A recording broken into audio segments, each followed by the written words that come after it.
It was a slow night, but in my line of work, that was a good thing. I work 911 dispatch in my area. My area is 3 small towns and 4 unorganized territories, so there's only 3 of us. I cover the 12 hours in the evening, Monday through Friday.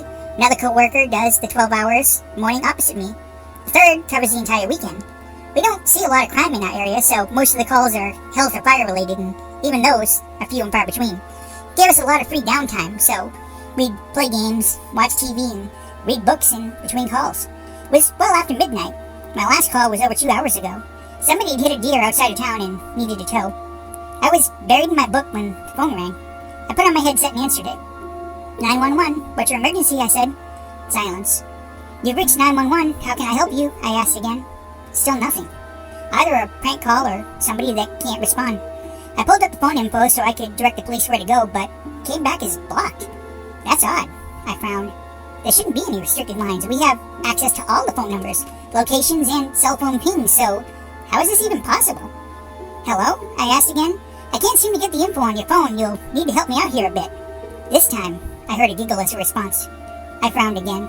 They were waiting to see if I could trace them. Now, knowing that I can't, they have the courage to respond.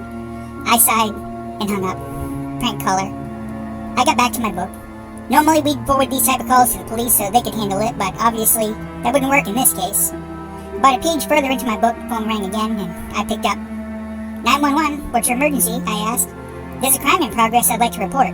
I picked up my pen. Okay, what's the nature of this crime? Murder, was the reply. I dropped my pen. Oh my God, I said. Tell me everything quickly and I'll get help there as soon as I can. There was a pause at the other end of the line. Your murder, and I don't think it can be stopped. They laughed again and I hung up after seeing that the tracking was still blocked on their number. Prank call again. And yet? Maybe I should let Fred know. He was my officer on call. I called him, but he said it was a no-go at the moment. The accident that happened earlier with the deer was a bit worse than they'd figured. Power line was down and he had to direct traffic. He said he'd come in and check up on me as soon as he was finished. I laughed and told him I was just nervous. Some prank calls make you feel that way. I hung up my cell phone and the dispatch line rang again. 911, what's your emergency? A pause. Then the voice said, showtime. The power went out. Backup generator kicked in immediately. I could see the 911 service rebooting. It would be down for about 2 minutes while the computers came back up. I grabbed my cell phone and a loud crash filled the room. The window. They broke out the window. My mind was racing and I turned and ran the opposite way to the door. Right into the arms of a large man wearing a panda mask, and he had an axe in his hand. He pushed me and I fell to the floor. Crawling back into the room as quickly as I could. I needed help. And fast. I hit the emergency button on my phone. It rang and then my dispatch phone started to ring. Oh no. I didn't think of that. I was calling my own center. Who does the 911 operator call when they need help?